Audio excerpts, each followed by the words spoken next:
All right, welcome back to New to Hill Country. We're here today with Brett Dillon, who's going to talk about his work in video production and everything else that he likes to do.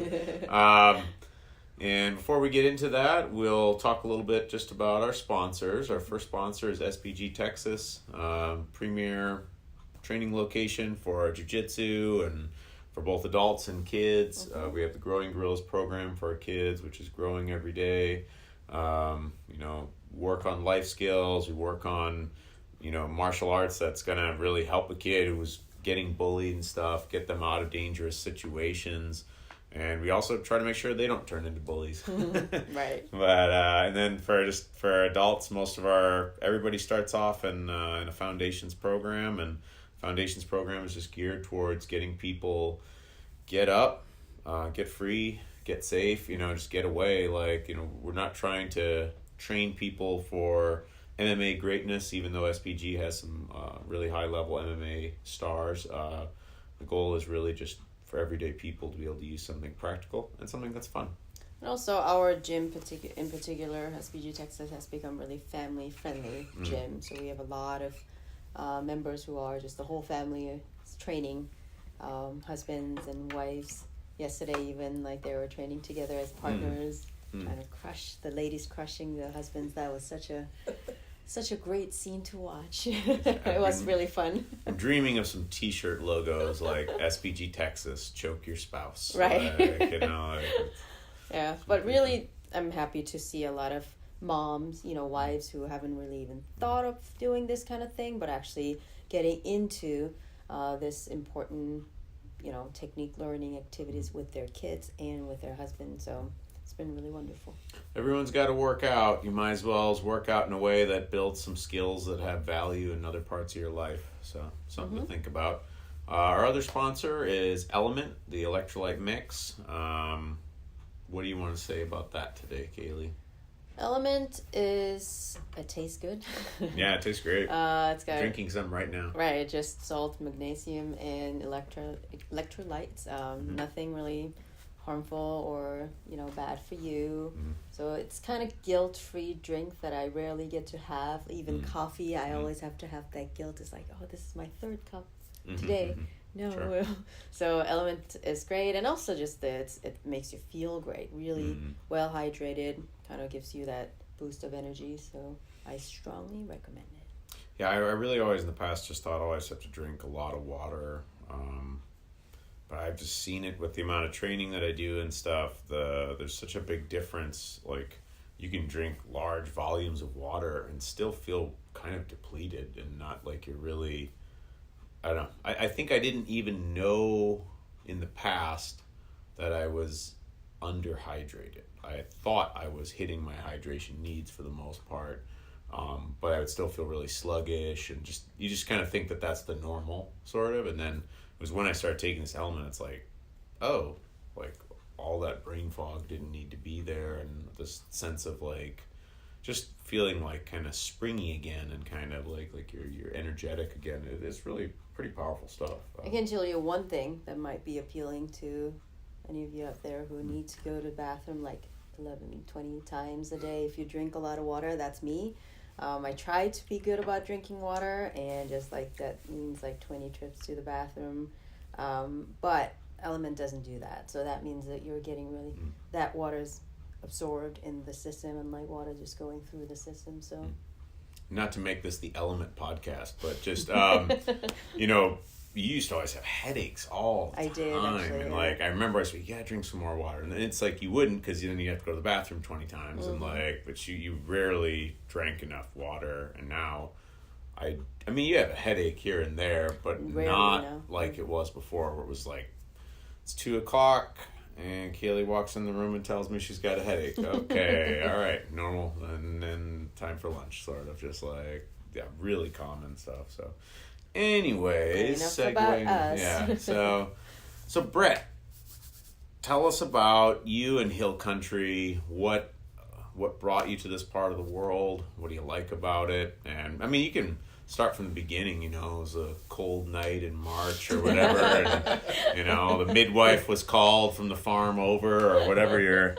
I don't mind. I like a good story. So, well, I'm loaded up with good stories. I think so it's kind of funny the way I ended up here. I was at the time I was living and working in Chattanooga, Tennessee, with my wife and 4 sons, and I was doing contract work for a former employer, doing trainings on the road for them. okay. And so they would have one of their top trainers come, and we always did 2-man trainings. And so they'd come and we'd do this 1-week workshop, which they always insisted on the format where we'd start at 7:30 in the morning, we'd end at 9:30, except for Friday, we ended at 5, but the last 2 hours we were delivering it was a certification course, so they got the exam, and for some reason, we always had less than a 50% pass rate. And then me and the other instructor, we book off to the airport. He's going back to Atlanta, and I was going back to Chattanooga.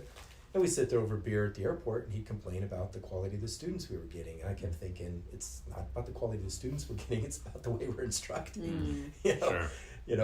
75% of student failures are the fault of the instructor. Sure. And giving too much information too early, giving not enough information at the right time, the whole thing. So I got contracted to do a training up in Dallas for him, and there was this old guy in the class, and I'm thinking, this is not a class. I mean, this is the job we're training people to do. Is you got to lug around a 35-pound fan multiple times throughout the day, and this is not a job for an old guy. I mean, what's he doing here? So I talked to him a little bit. And turns out he had just bought an insulation company in San Antonio, and he was interested in expanding into this line of work. And before he did, he wanted to know what they had to do. And so I said, okay, I'll teach you what you need to know. You can take the test if you want. You can pass it. He did pass it, and then he left. At the end of Friday happens, and off we go. And a little bit later, like a couple months later, he called me and he said, I need you to come down here to San Antonio, and I want you to start a company for me. I want you to write the operations manual and everything for that. What's that going to cost? And so I said, well, here's the deal. It's going to be a 3-month gig. I quoted the price. You're going to have to put me up in corporate housing, because for something that long, my family's going to be with me for the summer when they're out of, because they're bridging right when the kids were getting out of school, and then summer. And then, kind of going back into school. I said, so I need a place for my wife and kids and stuff. So corporate housing and season passes to Six Flags. Nice. And he said, okay. And I knew I didn't charge enough. Yeah, should have got the Schlitterbahn pass too. I should have got more. So that's awesome. So we came down, and I was running my consulting company in Chattanooga, and still doing work for clients up there, and then working down here, creating this company for him, writing all their operations manual, getting everything up in place and up and running. And then, and at the end of it, he said, I want you to run this company. And I said, I got my own company. See ya. I'm a little mercenary guy. I just come in, do the job, get out. And so I left, went back home, and then he called me a few months later. He said, I got a little project I need you to come down here and work on. We got in a little pinch with some stuff. I need you to come down here and clear things up. So I came down for another week. And this time he just put me up in a nice hotel. I didn't get seasons passes to anything.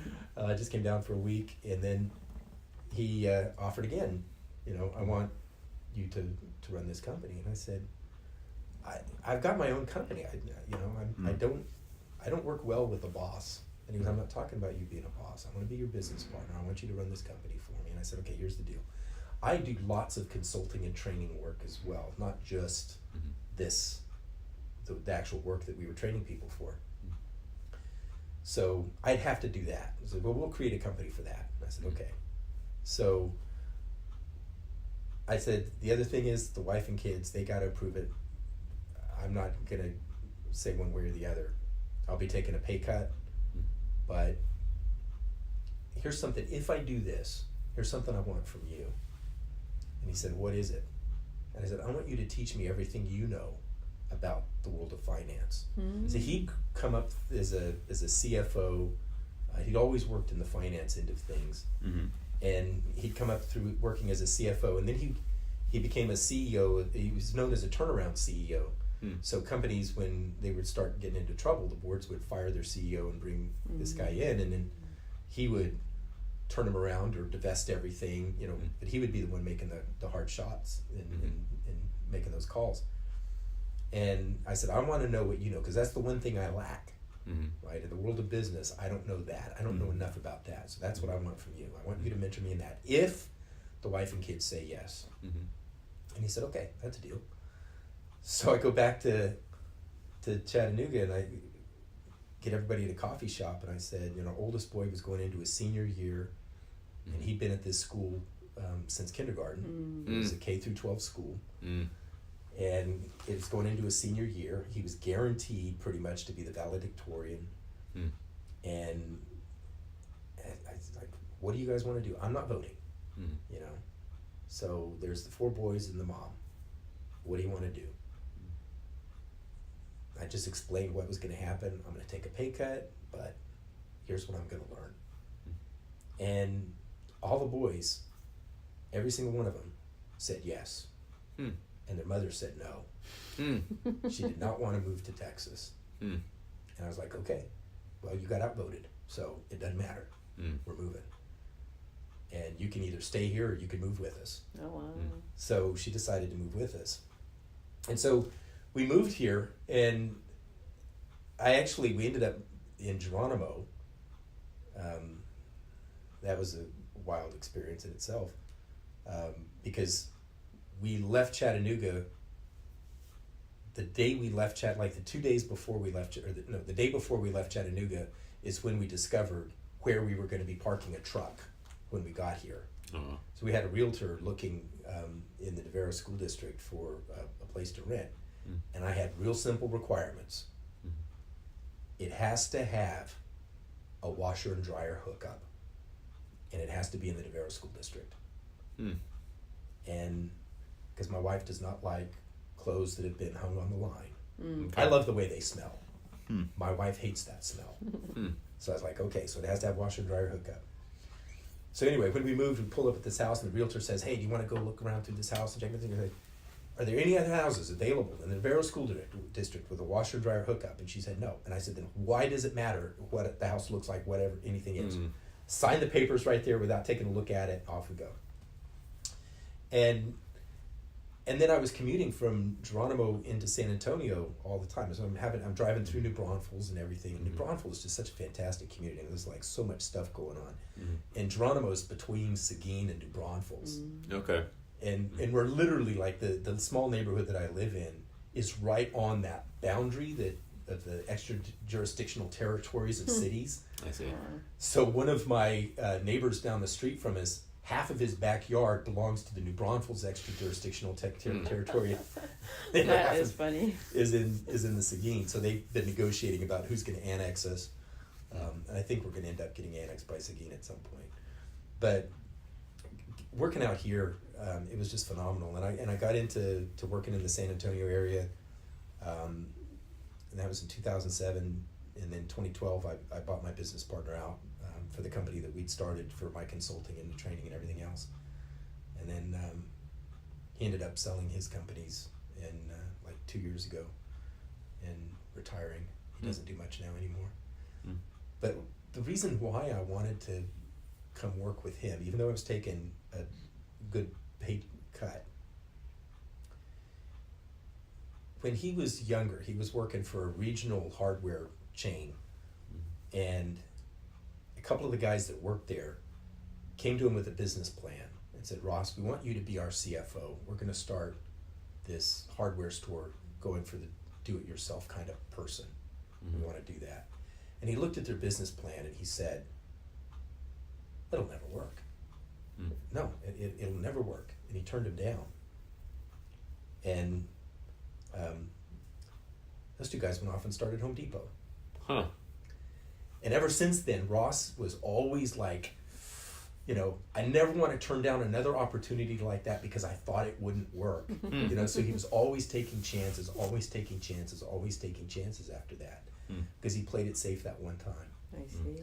And like I was thinking today, I woke up and I was thinking, one of the problems, so many people don't make decisions because they keep thinking about, well, what if this happens? What if that happens? I make this decision. What are all these other things? And so then they delay making a decision until the event they were going to decide is already happening. And now they don't have a choice. And they've painted themselves in a position where they don't have choices that they had before because they were worried about all these other things. My wife asked me, do you think you're making the right decision?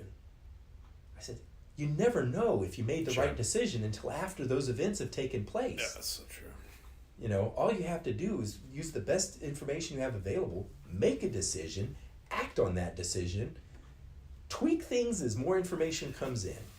But that's all you got. Right. But dithering back and forth about making it, it's like, for heaven's sakes, just decide, and then you have to execute. Because the decision with that execution is just intention. It was that was a nice thing we wanted to do. That's great. But did you actually do it? Nothing matters until you've executed it. Totally. So that's why I wanted to work for Ross. I wanted to learn from somebody that had made big mistakes. Sure. And he's still a good friend. We in the COVID era, we don't get to have coffee anymore, but he just had a quadruple bypass like a year ago. So anyway, That's a fun story. And that's how we ended up here, mostly. And now, what you're talking about doing consulting and things like that? What are all your kind of business interests now? What are you all doing?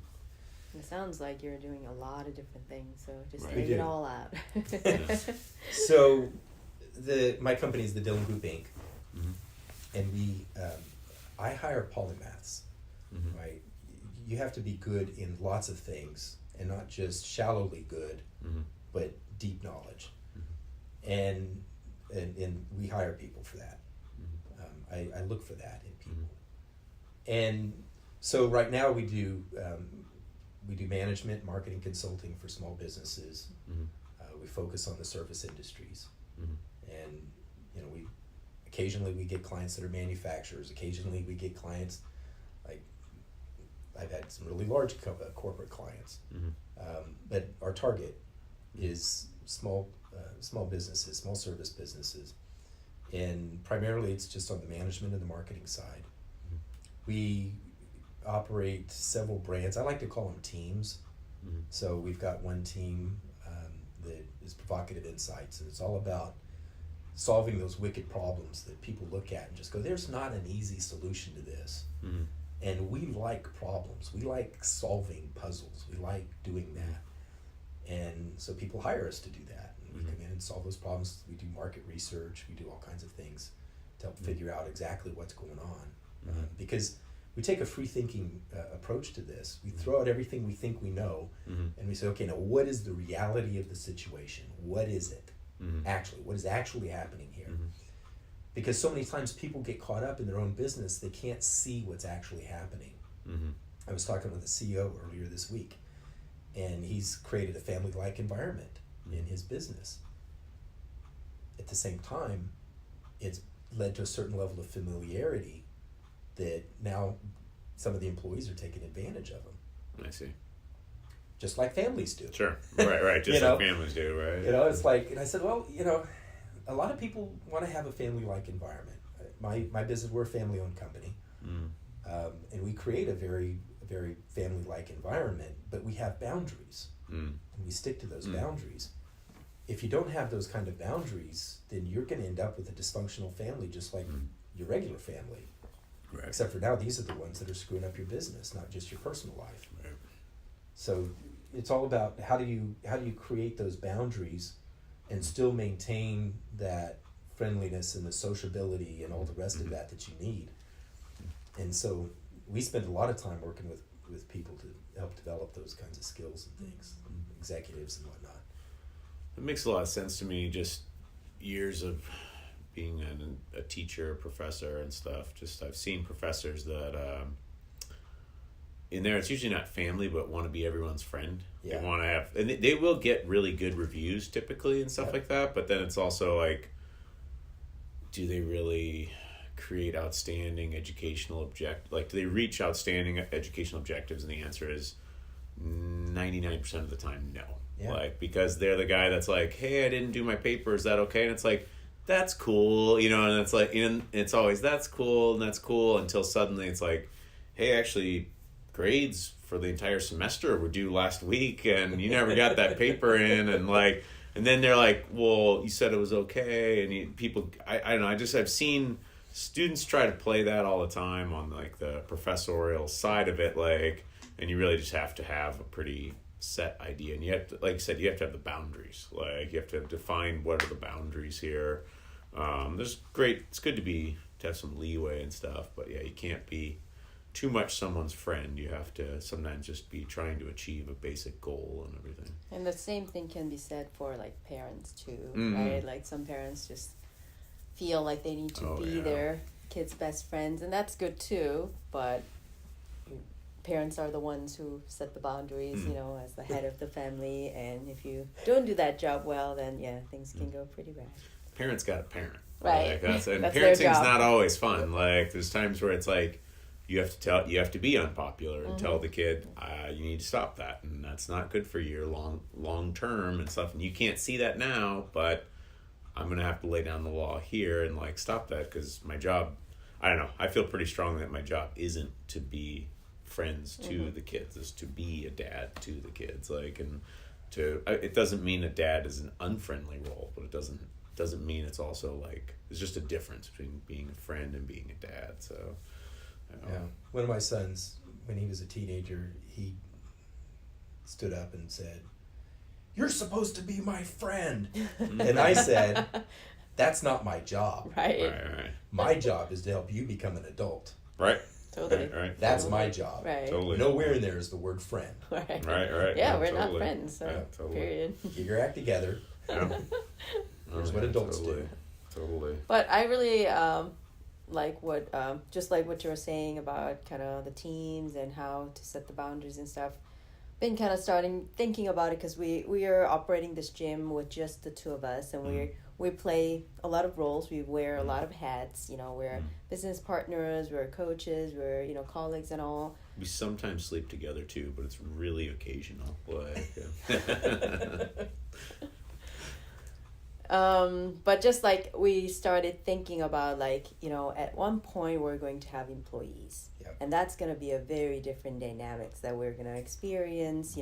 We are managing ourselves now, and we're learning to work, as business partners. That was a new thing too. But now we're going to work as an employer, having coaches and stuff. So that's something that I definitely feel like that requires some sort of studying. It's Totally. not a given. Yeah. And it's one of the wacky things, because I got kind of hurled into that. I was self-employed. I was a one-man shop as a consulting company, and going from that to having a team of employees, that it's like, one, I feel a responsibility now that I didn't feel before. It's just my family's future was the only one on the chopping block. Now there's 10 people's family's future that are on the chopping block. But we ran into this, and I ran into this challenge, and I had to learn, because I came in and I was like, okay, well, this is what you need to do, this, because this is the way I would do it. It needs to be this, and this, because I know this works. And one of my older employees pulled me aside, and he said, "Boss, the bottleneck is always at the top of the bottle. And the more you insist on you being the person who's controlling what everybody else does, the more work you're doing that you don't need to do, and you're going to get worn out." That's true. And I sat back and I thought, I show up here before everybody else does. I leave about 4 to 5 hours after everybody else does. I think he's got a point. Right. Totally, yeah. So I started pushing everything down to the front line. Give the decision making, here's your sandbox of values to play in, right? So we established what our company values were. We all had input on that. I didn't dictate what they were. Everybody contributed to that process. We created that sandbox. As long as you make decisions within that sandbox, I'll never argue with you about whether you made the right decision or not. You step outside that sandbox, we'll have a discussion. But as long as you're making it within that framework of our values, may not be the decision that I would have made, but I'm not going to argue with you about it being a right or a wrong one. You know, you made it the best decision that you could make at that time, given your understanding of the framework. And once I started pushing all of that down, I noticed something happen. It was really funny. The customers started calling us and sending us cards, and they'd call us and say, "Man, your guys are just so awesome." You know? And I was thinking, well, why weren't we getting this before? And what had happened was this change in the attitude of the employees, because now they're empowered to go do their job to the best that they can do, not do something that they were told to do. They had that freedom, that latitude. One of them came to me one time and he said, I spent 3 hours at a job site working with a customer. And I said, okay. And he was like, it was like a 15-minute job, but I spent 3 hours there. And I said, okay. What was behind that? And he said their HVAC guy didn't know what he was doing, and so I had to help him figure out what to do. And I said, do you think that's going to cut down the amount of re-inspections this guy's going to have? And he said, yeah. I said, do you think that's going to make your job easier in the future? He said, yeah. You think that's going to make us more profitable and productive? And he said, yeah. I said, okay. Yeah. You know, why would I, you know? And then when I left managing that company and went off on my own, they ended up going through a series of really bad managers. Horrible. They threw the operations manual away. They said, oh, we don't need to follow that. Everything just went, I mean, it was just ridiculous. And my former business partner called me back in as a consultant to get it back on track and everything. So then I had to go back in there after the culture, because they fired some good people and they hired some shady people, and now I had to come back into this company that I helped start and rebuild a culture. And it's like, how this is hard. Right. You know? Sure. So the first thing I did was I pulled out the operations manual. I said, okay, this is how we do things. And there's a reason why we do things this way. This is the most effective way for us to get our work done. Here's our values. Right? So when it comes to the procedures, it's the operation manuals. When it comes to the systems and the process, here's our values. You are free to make the best decisions you can make with what you have at the time. Right? Always remember, the customer's not always right, but they do pay our bills. And I took him down to Nordstrom, and I said, here's what I want you to do. I bought him all $50 Nordstrom gift cards. And I said, and I told my business partner, we're taking Friday afternoon off, we're all going to Nordstrom. And he didn't ask me any questions. I went down there and bought $50 gift cards for everybody, and I said, here's what I want you to do. I don't care what you spend this on. I don't care. Spend on whatever. Don't spend it on whatever. I don't care. You can go home today and give it to somebody else for them to come in and spend it. But I want you to observe the Nordstrom sales staff and their interactions with you and with other customers. And I want you to think about how you can create that kind of an environment in the work that you do. And then I want you to tell me, I want you to put it in writing, what you're going to do as a result of this. What are you going to do differently? And I'll expect that email on Monday. And so we went down there, had a great time. The Nordstrom's manager, one of the managers, comped us their lunch at their cafe. That was nice. And off we went. And nobody had ever done that for them before. And this was the first time anybody done this at the Nordstrom store. And I was surprised, like, why hadn't anybody thought of this? They're notorious for their excellent customer service. So here's my question. How did you think of that? Because that's quite an unusual approach to really educate and train your employees in terms of their mindset. That's what you're trying to do, not really like tell them what to do, but more like kind of really change their mindset. So how did you come up with that kind of great I've been idea? a customer of Nordstrom. I see. And I'd gone into this Nordstrom store when I lived in Southern California. I went into this Nordstrom store in Riverside, and I went in there and I was just looking for a white French cuff dress shirt. That's all I wanted. So I walked in there and met a sales guy. He fitted me, everything. Here you go. And I left. And then about 8-9 months later, I decided I want another one. And I walked in, same sales guy was there. And he saw me and he goes, Mr. Dillon, Oh wow. Oh wow. are you here for a necktie for that dress shirt or another dress shirt, Oh, pair of wow. slacks? What are you That after? is And I'm thinking, crazy. what the heck, you know? Mm-hmm. And so that it's always stuck with me. And their like employee manual is one sentence: always use your own best judgment. Oh, So they push all of this. They empower all of those employees to do. There's one employee, he took in tires from a customer that was complaining about, she bought, this older customer, she bought tires and stuff like that from, Nordstrom doesn't sell tires. But he accepted the tires and gave her money on her account and everything for the tires. Because it was the right thing to do. She was a confused older person. And it's just the right thing to do. So that's the choice they make. And they don't get questioned about that stuff. I mean, it's super legendary. And so I thought, okay, if I can recreate that and get that kind of empowerment at the front lines, we would be unstoppable. And we did. We ended up capturing close to, I think it was 38% of the market share in the San Antonio market in the first 2 years. And we grew the company to, it was $1 million company. And this was all during the housing crisis of 2008, when everything went down in a handbasket. We were able to grow our business. We were charging higher prices than our competitors, and we were getting them. We were premium product, premium pricing, and customers were willing to pay for it. And all of our competitors couldn't figure out why. And then it boiled down to one thing. We wanted to know, what did the customer really want? And then we did our best to deliver that. Not what they thought they wanted, not what they, not the thing that we did for them, not the work that we do. So nobody really cares about the work that we do. They just want the result that work produces for them in their life. And so we would try to discover that. And so we'd spend a lot of time talking to customers and social situations, trying to figure out what is it that they're actually trying to do. We found out, for example, that one purchasing agent, his performance bonus was based on the number of dollar amounts of rebates that he got back from vendors for the company. That affected his performance pay. And so we said, okay. So we sold him a product, a service at $600 a unit.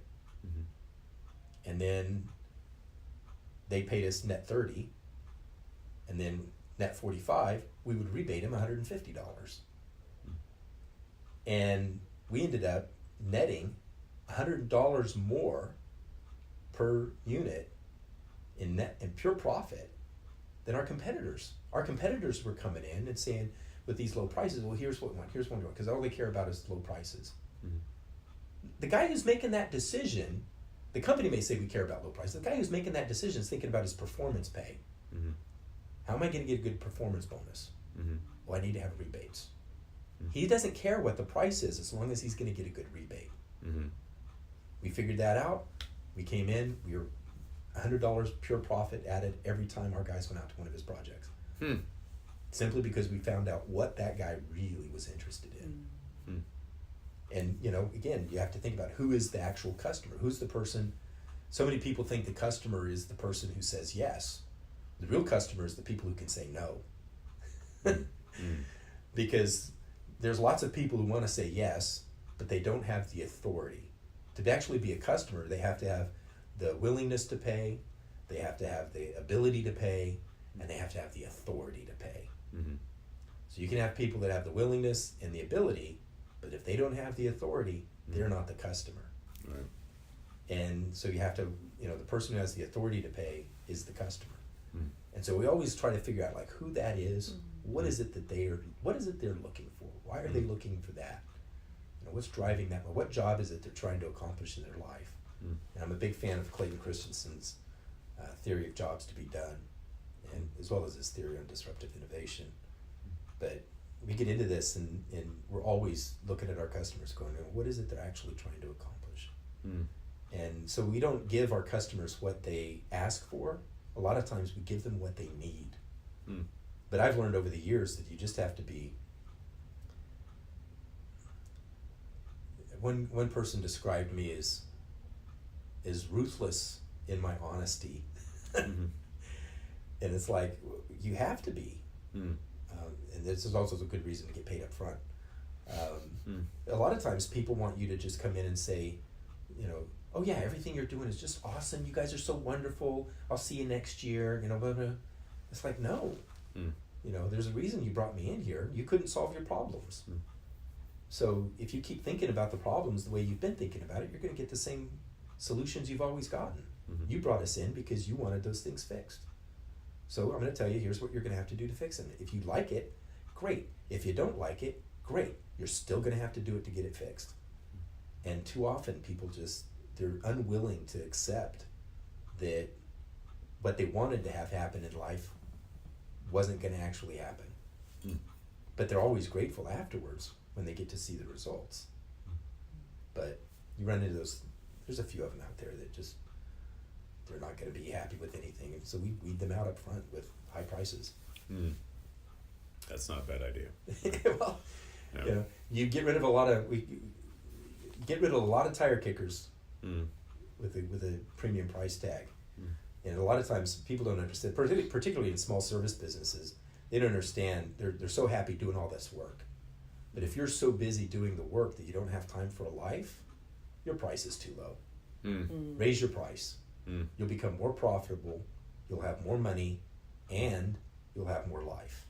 But their gut reaction is to drop the prices. Like, what is wrong with you? I've got a client in Alabama, she has not raised her prices in over 10 years. Yeah, it doesn't make sense. And I'm thinking, just think about inflation. Right. You're losing money every year. You have less purchasing power. Like, well, I'm happy. Okay. You know? But I can understand the psychology behind it. People are scared, right? Scared to lose the customers and not really being able to make the same money. But we completely are on the same page, you know. And even like we talk about, you know, speaking of the weeding out the bad customers and stuff, we really do value like building the tribe here, and we do see, because a lot of people come in and not everybody's gonna really plug into the tribe that and the culture that we pursue. So almost like that consultation becomes some sort of a, you know, filtering system. Interview, like, you know, I want you as long as you're gonna be in our tribe, and good addition to the tribe too. I mean, we want to provide good services and stuff, but we don't really feel like we need to get every single one of them, because at the end of the day, one person who doesn't really fit in the culture can really ruin the culture. They could destroy it. Exactly. You know, you put a rotten apple into a barrel of good apples, the rotten apple doesn't get better. Right. Absolutely. That just never happens. Right. Yeah, you know, as I'm looking at someone at the end of kind of a consultation and stuff like that, there is a bit of a calculation, just like, what are you adding to the gym? That's in my mind, kind of like, which will often determine how, not necessarily aggressive, but like how assertive am I going to be about trying to, like, how much do I want you to be in here is how much I'm going to push, basically. And it's like, for some people it's like, they're like, oh yeah, I'm not sure if this is for me. I'm like, okay. And so sometimes they'll say, well, but I would like to, maybe tomorrow. It's like, yeah, sure. You know, like, whereas other people, I'm like, let's try to figure this out right now, kind of, because, you know, I see that they could add value to the other members and things like that. Like, you're going to fit in well here. You're going to like this place. Like, you're with the vibe of what we're doing, you know, and, some people I'm like, you're a little outside the vibe of what we're doing. And like, so you might fall in step with it and kind of really enjoy it a lot, but, you know, like, I'm not going to push that too hard. So let's just, it just makes me a little less, I guess, aggressive, but like, So, you know, one of the things that absolutely impressed me, you know, we've gotten a chance, I brought our Skaldic Media team in here to film some of the classes and interview some of your students. And what really impressed me was the quality of the training and the culture that was here. Thank you. And I mean, the quality of training is like, this was mind-blowing to me, you know, and I've told you before, I am a catch wrestler. I say am. My last fight was in 1998, except for a street fight in 2007. But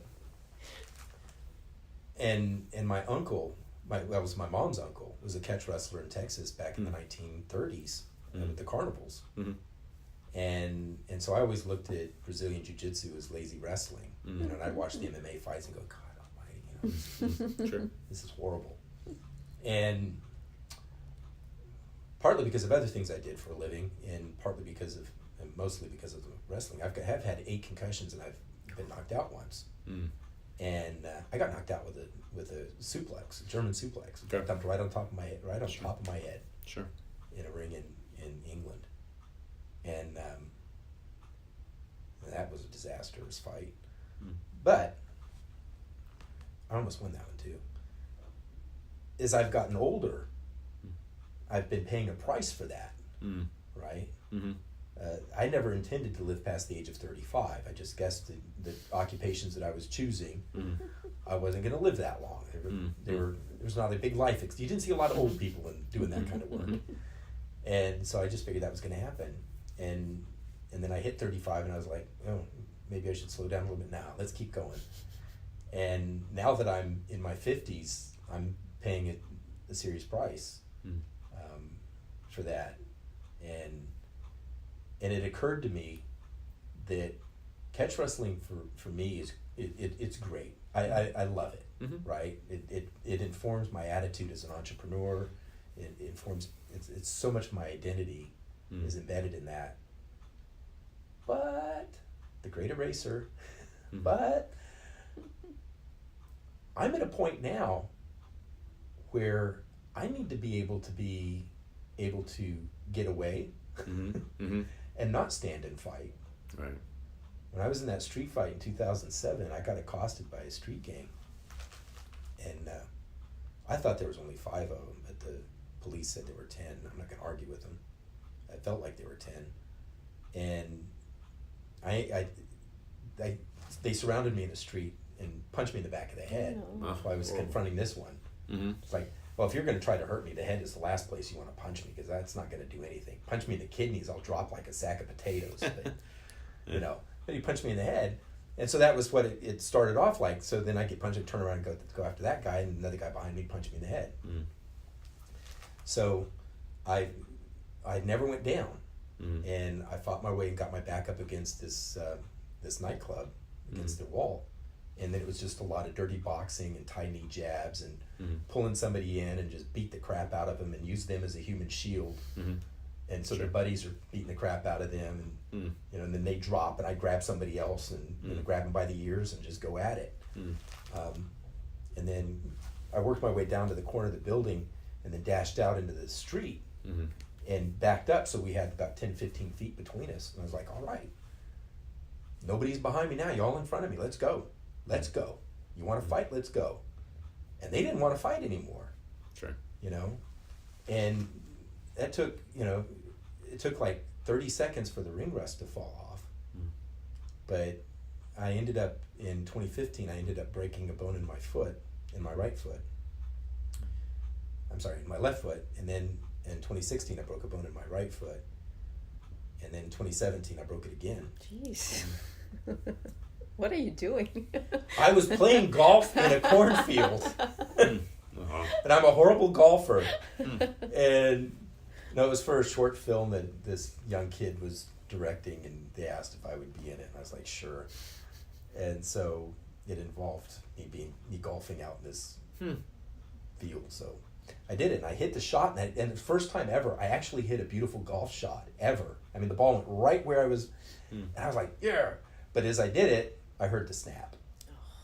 And I ended up, I was in a weekend break between an extensive travel schedule, so I was like right back into traveling, and I ended up getting an infection in the broken bone, and I was working with a client in Baltimore when I got that infection. From infection to amputation was 8 days. Wow. And I ended up having half of my right foot amputated. So in addition to the 8 concussions, being knocked out once, which creates some balance problems, I also have 1.5 feet. It's hard to stay up and fight with 1.5 feet. Sure. So it was just one of those things. And the thing that got me, though, was everybody kept saying how resilient I was, how strong I was, and how brave I was. And it's like, this isn't bravery. This isn't courageous. I'm dealing with what I have to deal with. You know, I'm not showing, I don't think I'm showing any extra courage because of this. This happened. Got it. What can I do about it now? You know? And you know, all these people running around, they were like, oh, I'm so sorry. I said, did you do this? You come over and hit my foot with an axe or something? No? And what are you apologizing to me for? You know? I didn't take any pain meds while I was in the hospital other than the anesthesia to knock me out during the surgeries. No pain meds afterwards.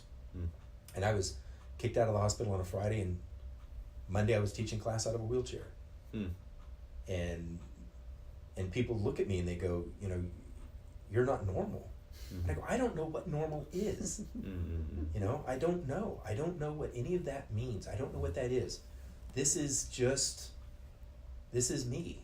You know, I have a philosophy that I live by, and I live that philosophy. I don't talk about it. I don't preach it. I do it.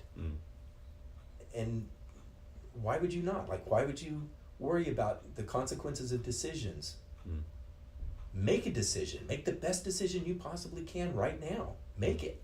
And then go act on it. Because the only moment you have is right now. You only have this present moment.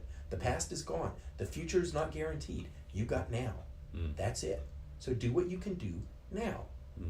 And then the next moment, do what you can do then. But now, what is it you need to do? Well, go do that. But so many people don't do that. But it's something about Texas seems to be a state, particularly when you get down to the southern part where it's a little more rural, more agrarian. It seems to be full of people who just go, yep, life is hard. Let's get on with it. Yeah. You know, and they've accepted one of the greatest truths of all. Life is difficult. It's nothing but a series of problems. Okay, once you figure that out and accept it, it doesn't matter. You just go figure it out. And you've got the discipline to do it. You've got the tools. Go do it. And that's something you guys are instilling in these kids down here, is that level of discipline that's going to enable them to tackle the greatest problems in life. But you're doing it, and they think it's a game. Right. Yeah. They're having fun. Right. You know? That's awesome. There's so much good stuff happening out of here. Thank you very much. But I do feel that we were just talking actually that we feel good that we're in Texas, where we share a lot of values, because not, you know, everyone shares the same values in terms of, you know, educating kids and kind of values that they want to instill in their kids' heads and the way they treat children too. But I feel like we fit right in the culture of Texas. Totally. You know, I want my kids to be tough. I know that life's gonna kick you in the head, you know, it's gonna happen, nobody can avoid it, and I want to prepare them for it instead of really shield them from it. And I think a lot of parents just, you know, raising them from the baby, you know, that's what we've been doing. So it hard to really disconnect that and change into a different mentality from shielding them from harm to really preparing them from, you know, adversity that will inevitably happen. So. Yeah, you don't want to like raise them in a blizzard or something, but at the same time, it's like without that exposure to adversity, how could they ever deal with it? But just like Brett was saying, we're not really doing it in a harsh way. We do it in a very natural, playful way, where kids can learn it very naturally as a natural part of life. You know, you fall, you come up. You get hit, it's okay. You're okay. Yeah, you're okay. Yeah. I always say, is it bleeding? No. Is it broken? No. You're okay. I like to throw in, we do have some pliers if you want me to take it off. We can remove that. You can like chop if it there's off a problem. if that's like, what you so I was want. like, my toe got hurt. It's like, cool. I have some scissors. We can get rid of that if that toe is not. I'm like, you got 10. I mean, I love to go on and on with them. So you have 10. Well, when I had this happen with my foot, I came back from the business trip and I felt horrible, Sure. you know, and you know, Monday morning my little toe went black and I told my wife, I said, go get the snips. I said, I'll cut this sucker off. I know how to do that. That's not a problem. And she said, no, if it's really infectious, you know, it might spread. And I go, yeah, that's a point.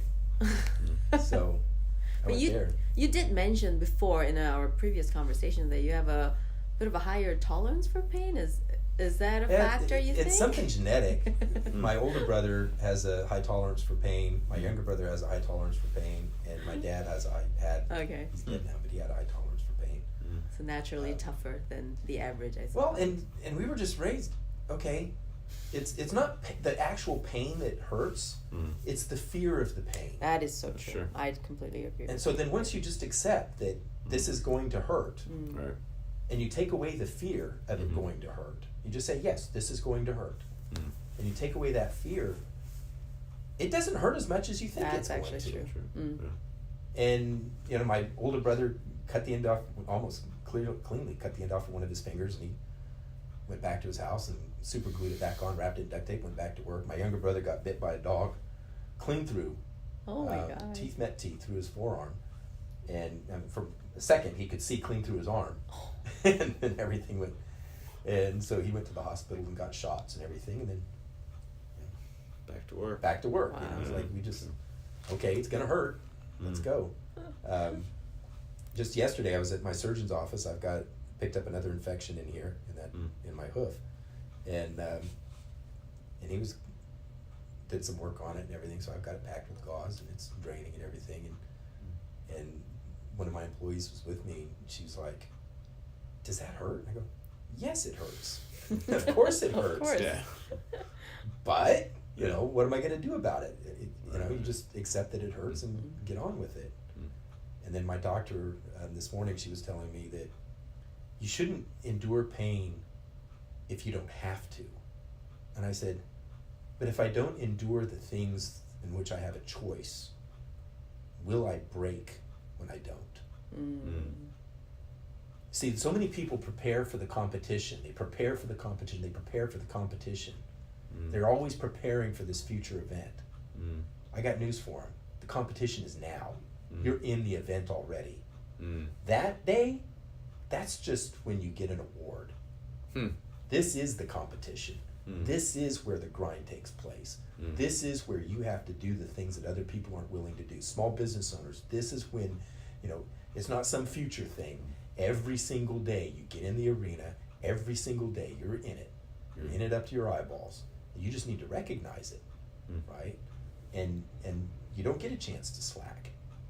We don't get a chance to let up, you know.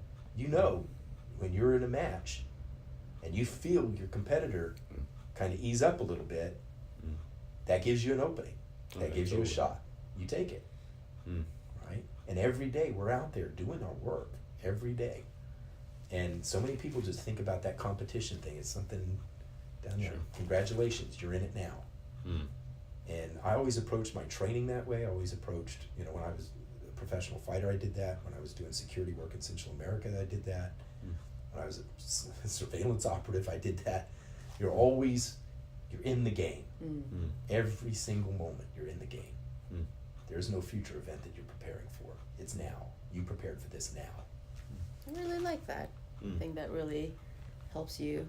I really like that mentality. And also, just like you're saying, like, you know, we can always choose the reaction to an event that it's going to happen, right? Yeah. You know, getting hurt or getting procedure done, it's going to happen. It's not the choice, but you can choose to react differently. You can be in fear the whole time, or you can just choose to accept it and move on. So. Yeah, I had about 12 hours to figure out what my life was going to be like. Because when I went in for the surgery the next morning, I didn't know if I was coming out with missing a couple of toes, if I was going to lose half a foot, if I was going to lose a lower leg, or if I just wasn't going to wake up. No idea. And I had to get comfortable with whatever was going to happen was going to happen. All of that is outside my control. All I can control is what I believe, what I think, what I do, and my emotions. That's all I got. I can't control anything else. But what I believe informs what I do. What I do, the action always precedes the emotion. And as long as I keep those three in the right sequence, and I'm acting based on right beliefs, or the best beliefs I have at the time, the emotions are going to be okay. And people think I'm a robot or something. I don't. I have emotions. I just don't feel the urge to share them on social media every time. Yeah. Or let emotion dictate your actions, Oh right? yeah, because that's that. opposite When you way, flip right? that, that's a horrible. You're on a constant roller coaster of life. Right. So many entrepreneurs, so many small business owners are living on the emotional roller coaster instead of just saying, okay, what do I need to do? Let's go do that. Mm-hmm. Everything else will sort out. Yeah, do the things that you can do. Yeah, great lesson. Yeah. How would people get in contact with you if they want to engage your services and things? The best way to get a hold of us is at our website, Okay. thedillongroupinc.com. Okay. And the Dillon is spelled Dillon. Okay. And just visit us there. So DillonGroupInc.com. Okay, and I'll put that in the show notes so people can easily just click right on that. And Yeah, thank you so much. I love all the inspirational talks. A lot really touched the core, a lot of things that I'm thinking about as I'm running a business, doing a lot of new things. So, yeah, I appreciate that. Yeah, it's no problem. This is basically what I do. Some people ask me, what do you do for a living? As little as possible. I have other people much smarter than me that do all the hard work. very jujitsu.